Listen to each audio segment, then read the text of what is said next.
The following podcast is a W2M Network original production. Visit W2Mnet.com for all of our other great podcasts, plus news, reviews, articles, and opinions from the worlds of wrestling, video games, football, and entertainment. Let's go! What's that?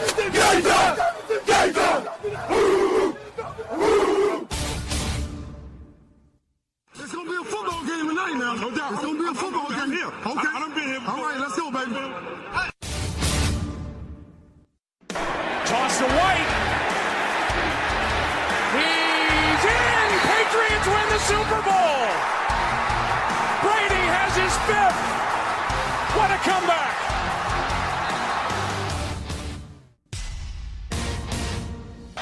Watson. Touchdown! Hunter Renfrow.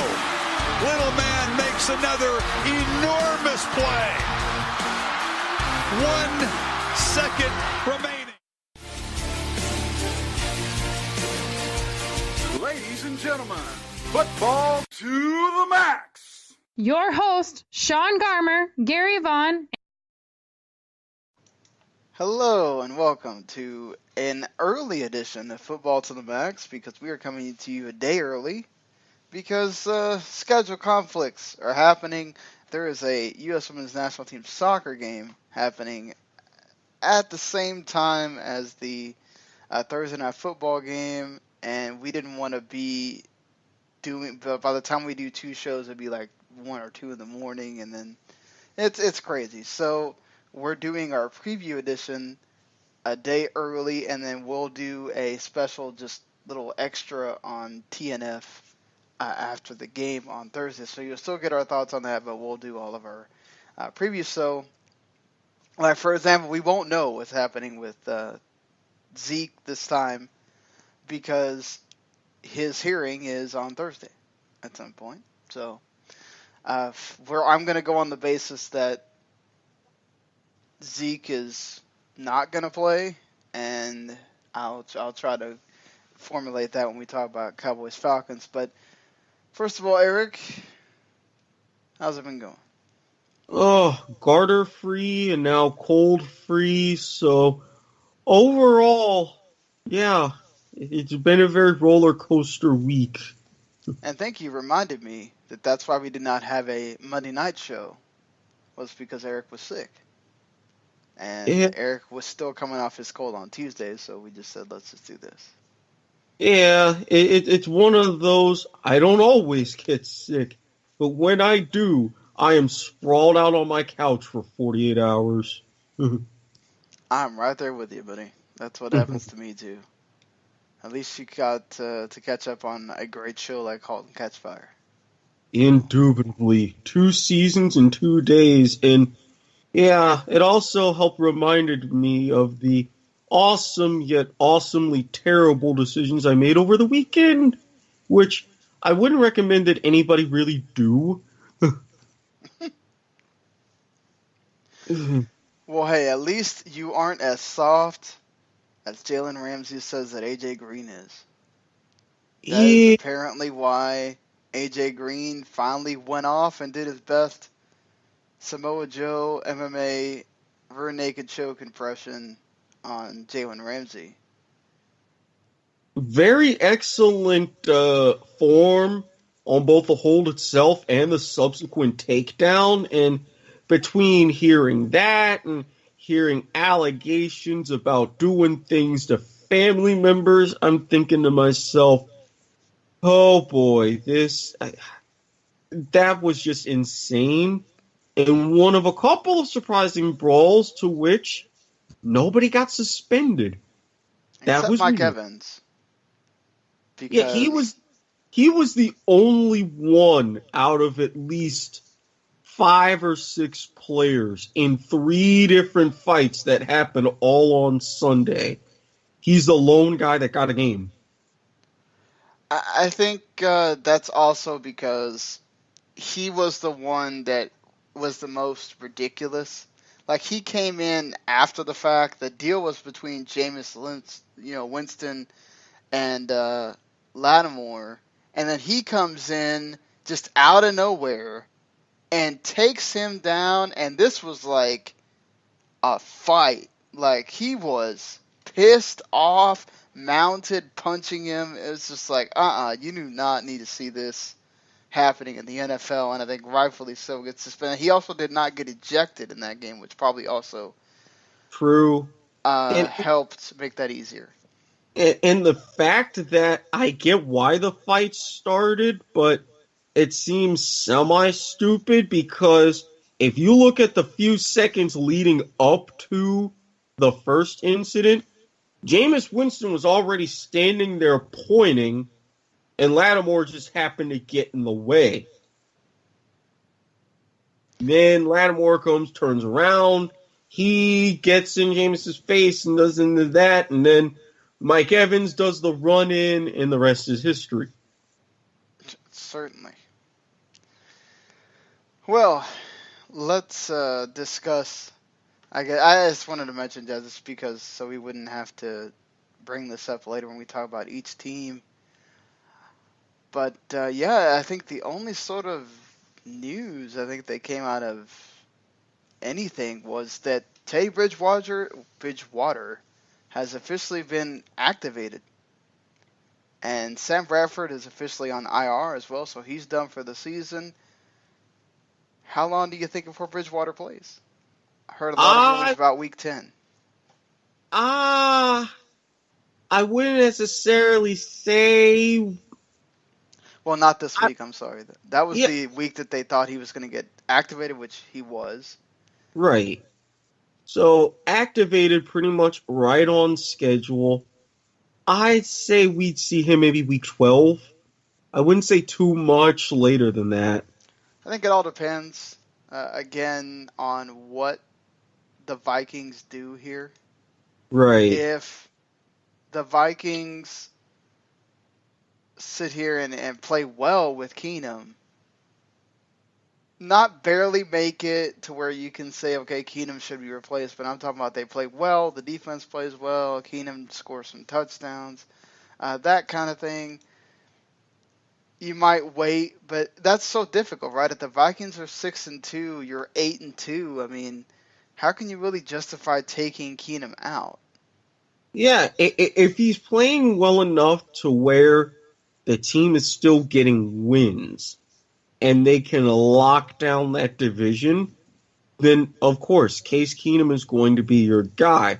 Now, I will say, if that is the case, and you're getting to the point to where week 15, 16, 17, Vikings have nothing to play for, then yeah, Bridgewater's going to see some action in those games just to spell Case Keenum, but not really before then. If Keenum goes back to himself to where everything is sketchy, or the Case Keenum that you saw in Houston, then yes, Bridgewater is going to come in because everybody's going to look to him to try to save the day. Well, so we can go ahead and talk about this game, and because, let's talk about what Minnesota is doing here. Minnesota is playing the Washington Redskins. This is an interesting game because Washington is coming off a thriller with Seattle, and now they get to go home. They are still banged up. I think they might get one of the offensive linemen back. I'm not so sure. Even then, still having to deal with that. And this is one of the best defenses in the league. They're having to come in with this. I think it's going to be difficult. Washington's defense has been actually much better than expected coming into the season. You can see how much of a toss-up this game is. The line is Minnesota with 1 point. Wow. Pick 'em happening. I'm going to say that the Vikings have such a good enough defense. The Cowboys gave you the blueprint, right? You need to control Chris Thompson. They have the guys that can defend these receivers. I'm going to go with the Vikings here, going into Washington and winning maybe a 3-point game. So am I. It might be a little bit more than that, but in this case, there's just something bugging me to where I don't fully trust Kirk Cousins. I don't know if he's going to pull this off twice in a row. I really don't. And with Minnesota, I know what I'm getting. Know what I'm getting out of the defense. Their offense is at the very least gelled around Keenum. They can go in and take it. Yeah, and so we can go ahead and talk about this game also because if for some reason you live outside of these two areas and you got stuck with this game, God bless you. God bless you. 425 for the 1-7 New York Giants and the 0-9 San Francisco 49ers. Fox, what are you doing? 425 game for this. Oh boy. Thank God. I hope to God that they played the Falcons and Cowboys in my area because I will be supremely pissed if they somehow decide that we need to be watching the Giants 49ers here in Florida. But no, I'm pretty sure that's going to be the game of the week. Cowboys. You have 3 games in the 425 window, 3 slots, and that gets one of them? there's only 2 425 games, and then CBS has the 405 game. Well, so you have that 4 o'clock-ish window. 3, oh geez, I'm so thankful for Red Zone. Yeah, thankfully. The Chiefs, Raiders, Eagles, and Ravens all on bye this week. So there's 2 games that are taken away from us this week. And I wanted to go ahead and talk about this game because if there's one team, you're the 49ers, maybe we see Jimmy Garoppolo at some point, maybe even in the second half. This is the Giants team that this defense has been not what they once were. Questions being brought in by Ben McAdoo about we're going to test everybody, even the quarterback, as if they have some, as if Geno Smith is some wonder that you need to replace Eli Manning with him for. I think with Beathard, the way he's played, it's hard for me not to. I think I still got to go with the Giants, but honestly, if I'm Kyle Shanahan and let's say you're down by 2 scores and it's the middle of the third quarter, bring Garoppolo in, see what he can do. It's a preseason game at that point. Exactly. You have preseason mentality, and at this point, you're really trying to get as much evaluation of Garoppolo as you can to try to see who or how you're going to draft quarterback-wise come April, May 2018.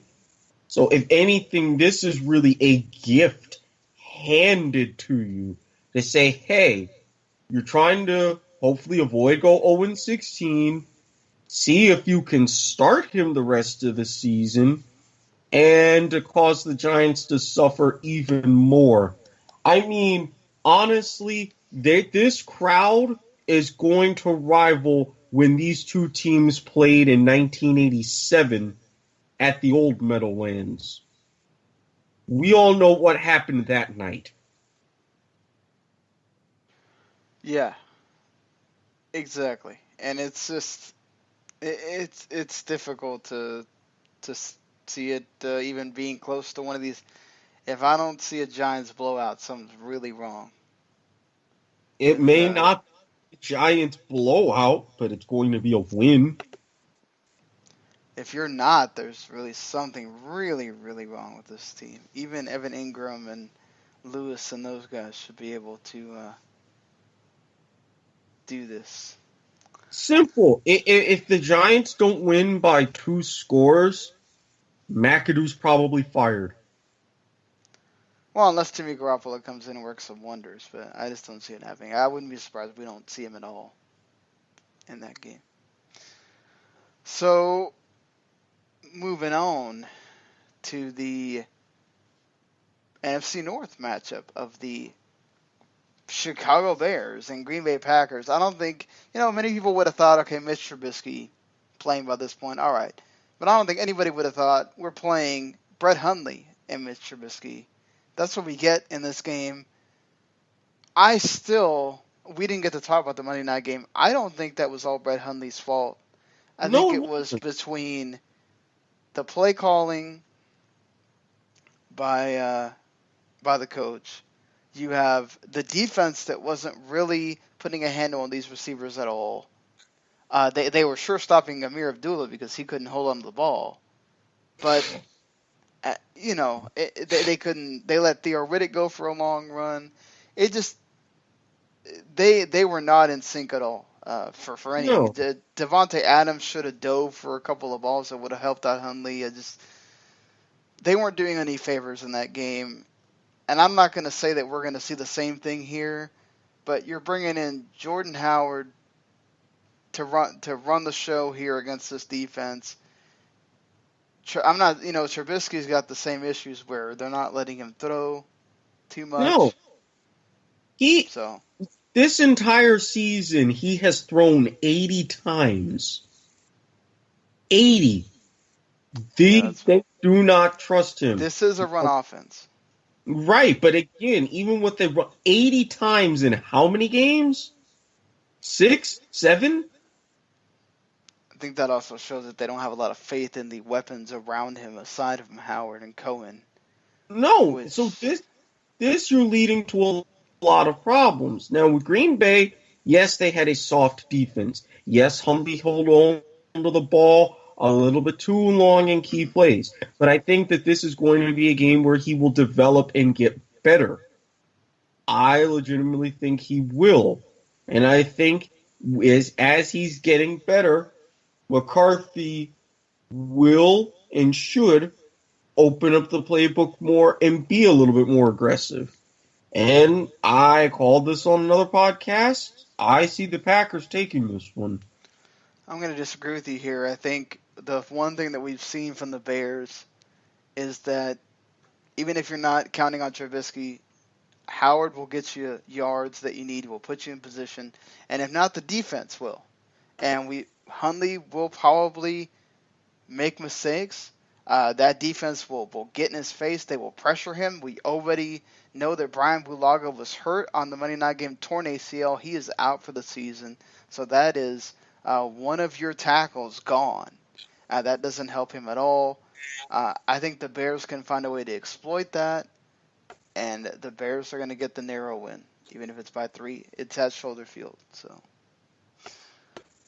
where 2 of their 3 wins have come this year.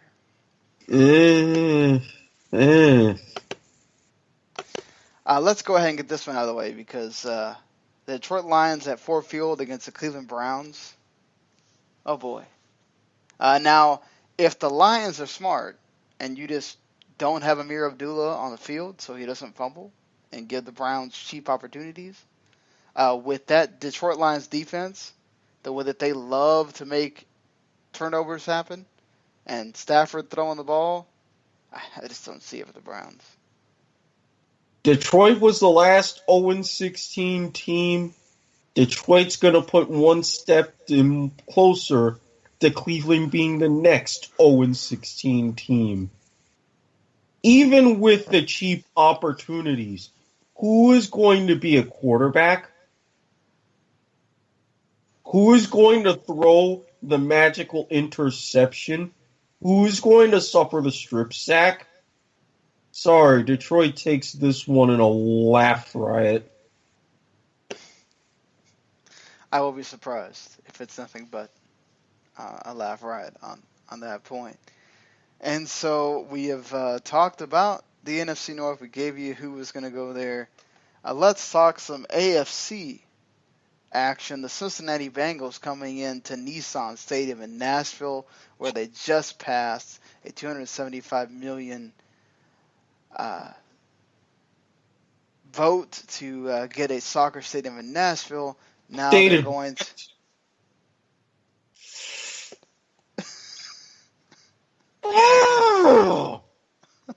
I'm telling you, it's happening here. You can get mad all you want.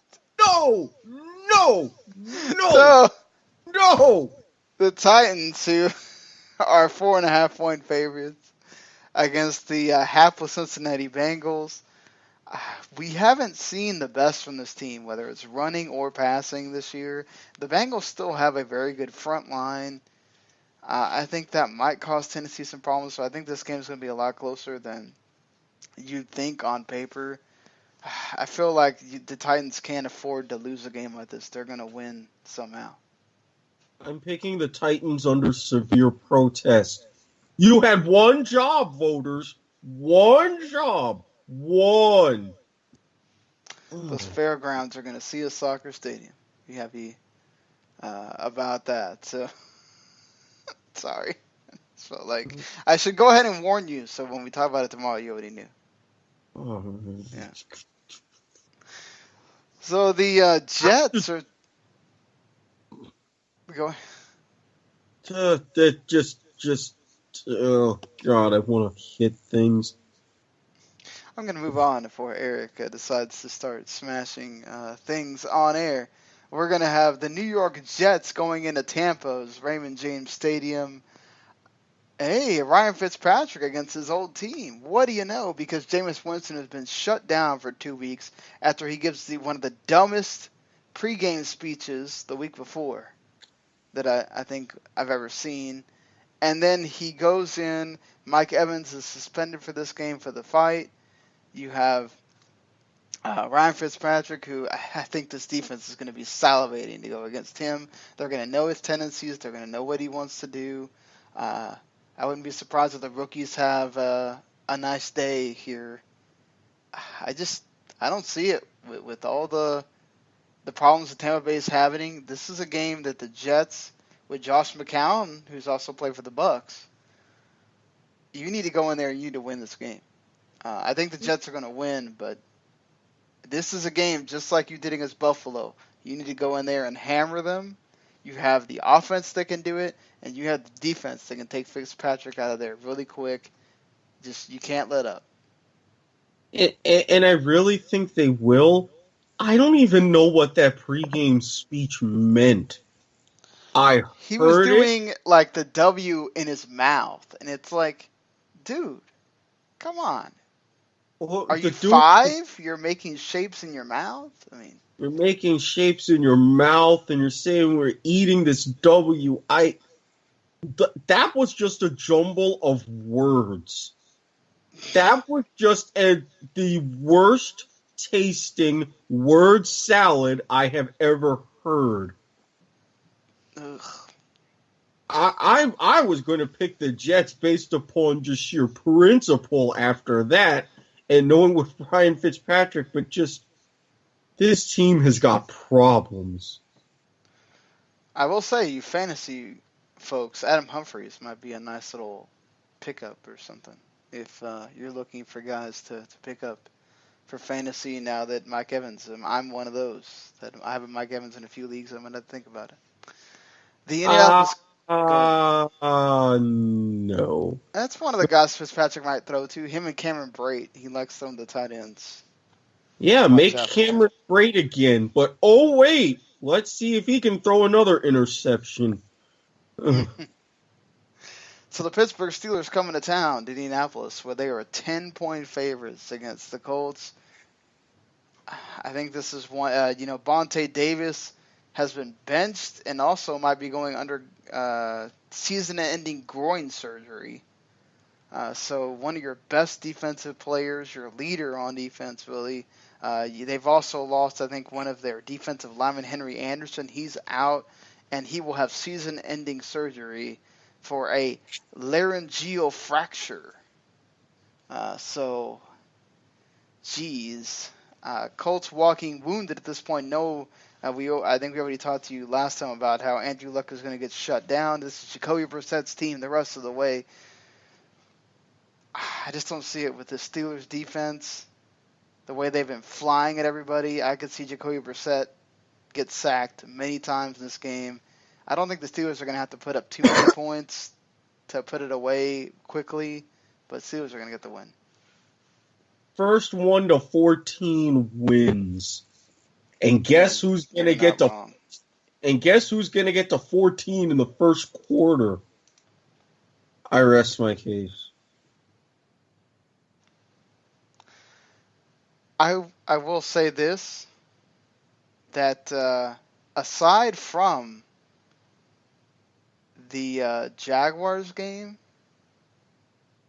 the Colts have put up over 14 points in every game except after the first 2 games. They put up 14 points in every game except the Jaguars game. Yeah, and they'll get to 14 in garbage time, but by then the Steelers are going to be threatening 50. Fair enough. Fair enough. They put up 31, 18, 26, 22, the 0 burger against the Jaguars, and then the 23 against the Bengals, and 20 against the Texans, where they got the win because Tom Savage could not put it in the end zone at the end. But alas, that is the way the season has been going for that team.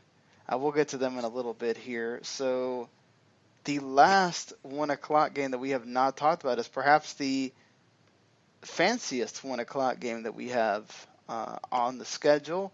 It is the New Orleans Saints that are 6-2. They are 3-1 on the road this season. Normally, they are not a road team at all. The Bills are undefeated at home. So one of these records is going to have to go down a tad. New Era Field seeing the Bills come in at 5-3. Saints are actually favored in this game by 3. And we have seen the Saints win games without having Drew Brees throw touchdowns. We've seen the running game be an absolute beast. The Bills also have a terrific running game with LaShawn McCoy. These are two deep. This could literally also be anywhere from a 15-12 game to being a 35-28 game. So going to be interesting to see which way this goes. I'm going to go with the Bills. They're undefeated at home for a reason. I think they're going to come back from that shell shock against the Jets. They're going to be fired up. I think they're going to want to show people that, hey, look, that was a fluke. We're going to come in here at home. We're going to beat this really good Saints team that people are very high on. And we're going to make you understand that you are not wrong to go Buffalo. I'm going to have to disagree with you on this one. I like what the Saints are doing. I think their defense is going to give Tyrod Taylor just enough of a nightmare. I'm going with the Road Warriors. I'm picking the Saints in this one. This is a team that has just become too complete and way too scary. And while I do think highly of Buffalo, especially in relation to being Buffalo, no, they're not there yet. Yeah, this one that could go either way. You could certainly say the same thing where the Bills could make Drew Brees' life hell. I think it's going to come down to which running game really takes over. If Kamara and Ingram are the ones setting the pace, then I think the Saints definitely have the advantage. If McCoy is running through that Saints D, then the Bills are going to have one. And not to mention Tyrod Taylor as well. So I think it's going to be one of those games you're going to want to watch. It's the 1 o'clock game that people's attention is going to be on, I think, the most of any of these games, really. I also forgot to mention that Eli Manning will tie his brother Peyton and Derek Brooks for the 5th longest consecutive start streak when he plays the 49ers earlier this late, at that 425 game that we were dreading talking about. But yeah, just after passing the 50,000-yard milestone. Yay. Yay. We're not going to preview the Seahawks Cardinals, as we'll have that for you on Thursday, but I do want to mention this little factoid from the NFL research that Russell Wilson leads the Seahawks in rushing yards this season. If this keeps up, he'll be the 5th QB since the 70 merger to lead his team in rushing yards. He's got more rushing yards than their top 2 running backs combined. combined. Yep, 271. That will put him in company with the 2012 Cam Newton, Donovan McNabb, Randall Cunningham, and Bobby Douglas. Some pretty good company there for. Oh, He's done better than all of them. Bobby. Hey. Why is that name only ringing a tiny bell? 1972. I don't remember what team he played for. Oh, no. Damn it, now I'm going to have to look that up. Well, while you do, we're going to move on to the other 1 o'clock game that I forgot about. The Los Angeles Chargers are coming into Everbank Field, where Jacksonville actually won last week. And the Jaguars are looking to make it 2 in a row. And I think they certainly will. The Chargers' offensive line has issues. I think they're going to make Phillip Rivers some life of living hell. Now, granted, the Chargers' line has the potential to cause Blake Bortles a lot of problems. I think this one might come down to which team gives up the least amount of turnovers, honestly, because that's what the Jaguars have been feeding on, that and sacks. You could literally call the Jaguars Saxonville at this point, because that's what they are, between Calais Campbell and everybody else. And also, this wonderful stat is going to bring a smile to your face, Eric. The Jaguars are the NFL's top scoring defense, only allowing 14.6 points per game since 1994. All 26 teams that have allowed fewer than 15 points per game have made the playoffs. Which is good. But again, this is a Chargers team that gives the Jaguars fits historically whenever they play each other, wherever they play each other. And last time I checked, one of the reasons, and I will say this, the Jaguars won at Everbank is because they wore the teal uniforms. I don't think they're wearing them this week, and I think the Chargers are going to spoil the party. Now, I will say it could be one of those low-scoring games, but I still don't trust this offense. I don't think they're ready to put together 2 complete games in a row where they need to. I'm going to go with Jacksonville. They are favorites in this game. I think the defense will bail Blake Bortles out, and he'll just do just enough. Leonard Fournette's also going to come back for this game after being not playing in the last one. I think he will have learned his lesson. He's going to want to come out here and be a force. I think that's going to be enough for the Jaguars to get the win. Fair enough. And Bobby Douglas played for the 72 Bears, who were, well, crap. That's why I never heard of him. Hey, there you go. History lesson on the show. Speaking of history, the Los Angeles Rams have more points through 8 games this season than they did all of last year by about 20 points. Yep. So coming in with the Houston Texans, with Tom Savage, God bless his heart, he almost led them to winning the last game. But this is a Rams defense that is absolutely one of the best in the league. And you're going to wish every single time that you drop back, you wish you had Dwayne Brown, because they are going to rip through that offensive line. Whew. And then talk about on the other end, with all the injuries, Todd Gurley, Jared Goff. If this one's close, I'm going to be surprised. The Rams should win. Should, will, going away, because honestly, that Texans offense is just savage. Nice. Zing. Look, when it's there, you run with it. Plain and simple. And for everybody who hated that, history tidbit number 2. Bobby Douglas was married to a Playboy Playmate. Interesting trivia. It is the 70s. That very well likely. Carol O'Neill, July 72. Anyway, I'm done. You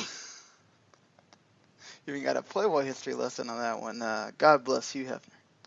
But all right, the 8:30 Sunday night football game, a matchup that could have meant something had the Broncos actually had a pretty good quarterback, but they don't. It's Brock Osweiler, who he has beaten the Patriots at home against Tom Brady. The Patriots are undefeated on the road this season, but there is this tidbit: Tom Brady is 3-7 in Denver in his career. However, this season, not only are the Broncos the worst scoring offense, they are the worst scoring defense as well. That doesn't bode well for this game. Tom Brady should be throwing all over the field, getting in there. I could see Von Miller becoming a problem and rushing and everything, but I think Brady will get that ball out so quick you won't have to worry about that. Patriots win by at least a touchdown, if not more, and they get their 7th win of the season. Brady's gonna be 4-7. Cause hey, you finally got a quarterback from a football school, only for it to be Brock Osweiler. Sorry, Denver. At least you can get some good cookies after the game.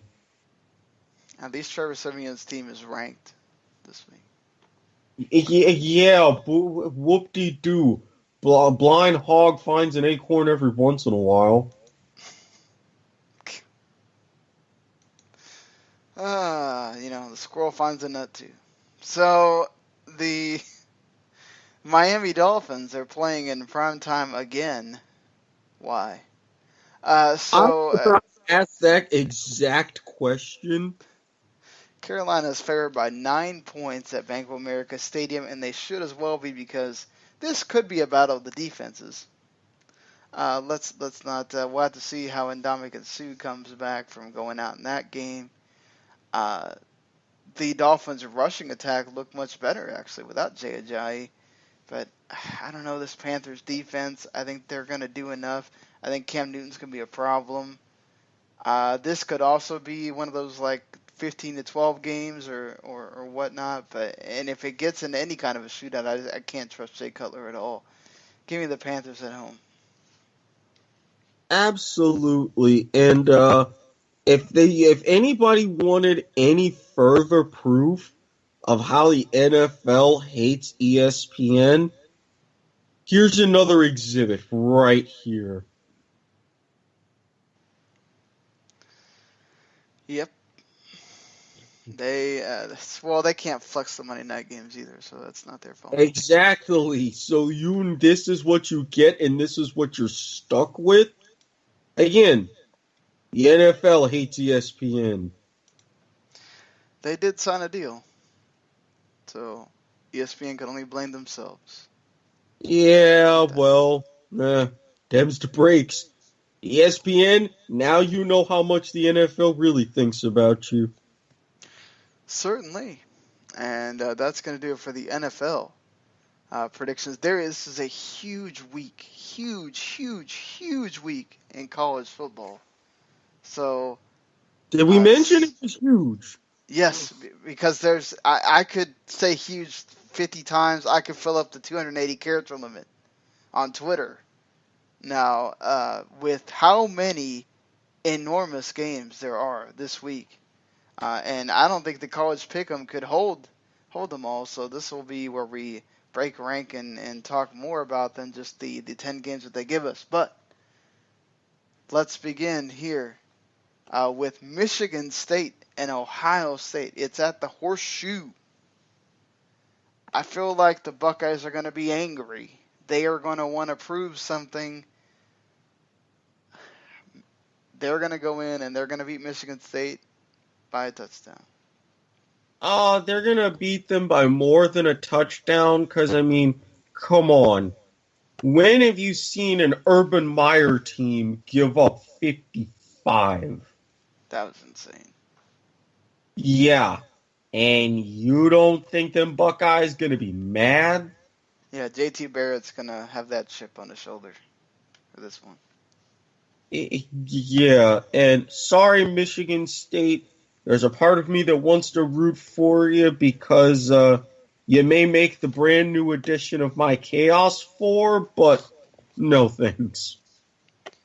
Yeah, I'd like to see Michigan State win just to keep that going as well, but I just can't.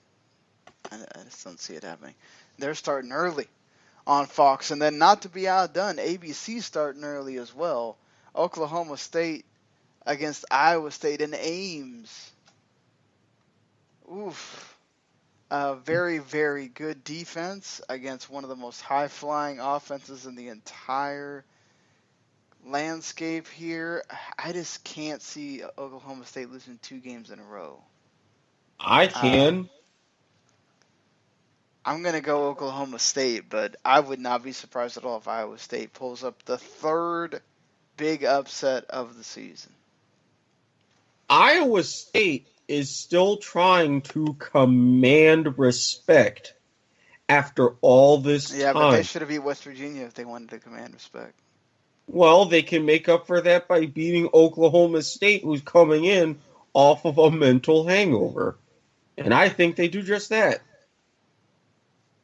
Would be really interesting to see. North Carolina State, still ranked, taking on Boston College, who, with a win, could get into a bowl. They're 5-4 right now. I can't. Look, Boston College has been actually much better than I think anybody would have given them credit for. I think North Carolina State is done with losing. They're going to get this one. I kind of have to agree here, even though this is one of those fitting games where BC could just break things open and crush a team that's really defeated. I think NC State, they don't want to go into a complete tailspin, and they take this one. Virginia Tech taking on that triple option in Georgia Tech. They are going away from home here after getting beat pretty well by Miami last week. I'm still going to go with Virginia Tech, though. Yeah, Virginia Tech is going to be mad. They're going to want to bounce back because they want to try to have any shot of regaining hope in that Coastal Division. Oh, God, who would have thought Virginia would be something of a powerhouse? Surprising, isn't it? Extremely. Iowa, ranked number 20 when those rankings came out after shellacking Ohio State the way they did. Wisconsin got a gift, but will they be able to capitalize on it? I think they do. These two teams always play each other tough, but I think Wisconsin has a point to prove. They're going to come in here at home and beat Iowa. And I think Iowa has a bigger point to prove, and I think they go back-to-back. Whew, what a haul that would be. Yeah. That's amazing. You talk about some big scalps in Wisconsin. That's what Iowa does, though. They like those big scalps. Screw the, beating the small fry. They like beating the big teams. Yeah, and for this one, nah, I don't like Wisconsin that much. And everybody was talking about what's going on in the Big 12. Look at what this could do to the Big 10. Yeah, and Iowa already has a win over Iowa State from early in the year as well, so that would be their 3rd. Yeah, winning that Cyhawk trophy is looking better and better. Exactly, especially if Iowa State can pull off that upset as well. It would look huge at this point. Washington State, I think, even though they haven't done that well on the road this season, I think Utah has been an absolute shell of itself since the loss to Stanford. Washington State's going to go in there and win. Yeah, they kind of win this one very easily. Mike Leach, Luke Falk, they're going to get together, kind of reunite, get the show going again. Utes ain't nothing. Boise State could be trying to vie for a ranking, playing Colorado State in one of the late games. I think the Broncos keep on rolling. Yeah, Boise State, they're still making noise now that, well, I take that back. I wouldn't say Wyoming's necessarily struggling, especially since they just beat Colorado State in that big rivalry game for that trophy that I can't even remember. It's the Mountain West. It's Boise State. Let's be real here, people. That's all you need to know. I don't know if that trophy was a boot or was it something. It was just snow and it's whatever. What do you think about the big Friday game, Washington and Stanford? They've lost to USC this year. They've gone and beat teams that you think they shouldn't. Could they pull off the upset for Washington? Part of me wants to say yes, but I think the Huskies are going to do enough to contain Bryce Love. Yeah, the Huskies have one of the best defenses in the entire nation this year. Obviously, you got to look at who they played, but the only blemish is a 13-7 loss. I think they go in and they stifle Bryce Love a bit. Even if he gets his yards, that quarterback that Stanford has, I can't trust him at all. I'm going to go with Browning and Washington. No way Rutgers pulls off an upset of Penn State, right? Really? Rutgers? It's Jersey. They are winning in the Big Ten. Just thought I'd throw it out there. Still Jersey. I agree with you. Army continue their roll against Duke. Well, yeah, this is not the same Duke team that was a threat for a good couple of years and got to the ACC title game. This is the Duke that we're used to seeing, and since basketball season's starting up, they're just going to fade into oblivion. Oh, no doubt. No doubt. That oblivion is coming. People will not care, and it will keep rolling on for them. I wish I could pick my Razorbacks in the battle for the Golden Boot, but I just can't. They've been so bad in the SEC this year. They barely beat Ole Miss. They barely beat freaking Coastal Carolina last week. It's absolutely embarrassing. LSU is going to win that game. How do you almost lose to Coastal Carolina? I don't know, but Brett Bielema needs to worry about his job. Yeah, because, I mean, great. The Chanticleer, they were a powerhouse in FCS, but they're not in FCS anymore. They are the minnows, certainly. Big games, though, happening aside from that. 3 big ones we have yet to talk about. Georgia, the Georgia Bulldogs, #1 in the nation, against the Auburn Tigers at Jordan-Hare. Ooh, this is upset central. I feel like Georgia's winning, though.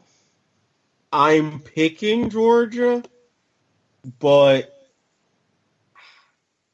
this Auburn team, once you get an Auburn team rolling, it is very hard to stop, especially at Jordan-Hare.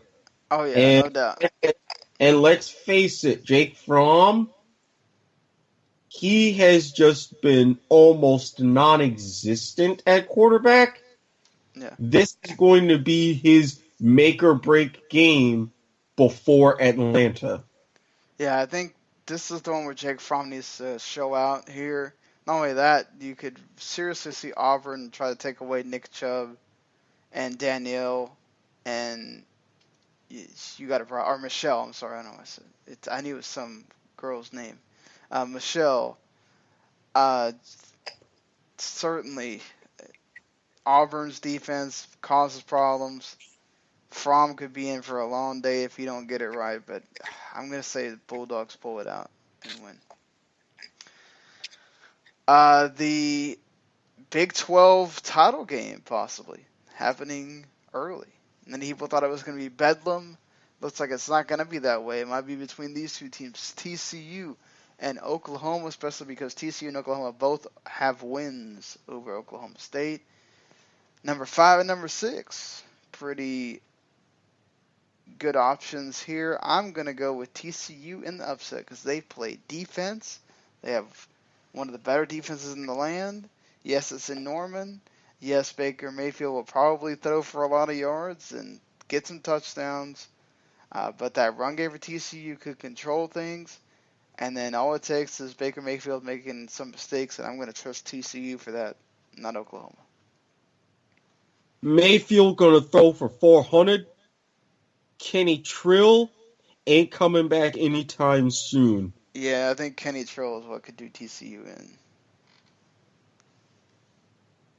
Yeah. For Oklahoma then. Boomer Sooner. Boomer Sooner.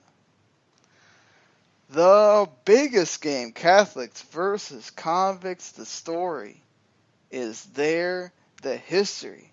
Number 3 and number 7 coming into Hard Rock. Miami against Notre Dame. Whew. This one's difficult. No, it isn't. It is a difficult one to pick. This could be a close game. I hope it is. Miami, though, I think is going to win at home in front of that big crowd. I know Notre Dame fans, they might be traveling and all that, but I think with it being the U's time, they got a lot to prove. A lot of people keep saying, "Oh, we haven't played these, great teams or whatever. Look at Notre Dame, what they've been doing." I think Miami's going to come in here and sock it to them. Break out that turnover chain because Notre Dame, yes, Adams, Heisman Trophy potential, fantastic. But what has Winbush really done? Not much. We eat up one-dimensional teams. Look at what we were able to do to the triple option in Georgia Tech. Now you're getting a simpler version of that? Come on. Oh, yeah. Come on. Again, the U may not be back, but Richt is getting them there. He is, and I think this might be that time where he puts himself in that big spotlight and is able to get this team in the spot to maybe hit that top 4, certainly top 5, if he beats Notre Dame here. So, yeah, I think that Alabama's beating Mississippi State, right? It's no. Yeah. Yeah, Alabama should stay undefeated after that. And yeah, I think that's going to do it. We hit all the big games, hit all the games in the NFL. Hopefully you enjoyed what you heard here, and you'll join us for that Thursday Night Football Extra, giving you the breakdown on, why am I forgetting the teams right about now? Oh, Seahawks, Cardinals. The Seahawks and Cardinals. Should be a fun. We've had a Seahawks and Cardinals game that was really fun previously on the big national stage with these guys. It could also be a just total thrashing by the Seahawks as well. You're the one I'm about to say, you're the one who is saying all this kind of stuff about Drew Stanton, so I don't know what you be talking about. Well, come on, this is San Francisco they were playing last week. Let's see what happens when he plays a real defense. This is my exact point. This is your exact point. You expect this to be competitive?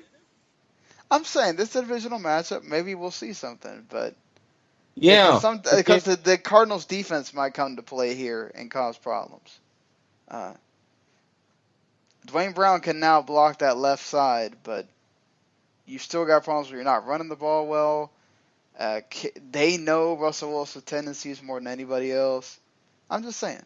It could be a blowout really fast, or it could be a game for a while. But yeah, I expect the Seahawks to win, and we'll be back for that. Then join us, of course, on Monday night. After the Monday Night Football game, we'll be breaking down that game and then the rest of the games that happened over the weekend. And it might talk some college as well, depending on what happens there. And, of course, make sure you check out WTNet.com for those top 25s every week.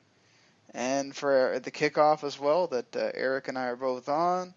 And everything else that we have to offer here for the WTM Network. Until tomorrow, we'll see you later. Peace.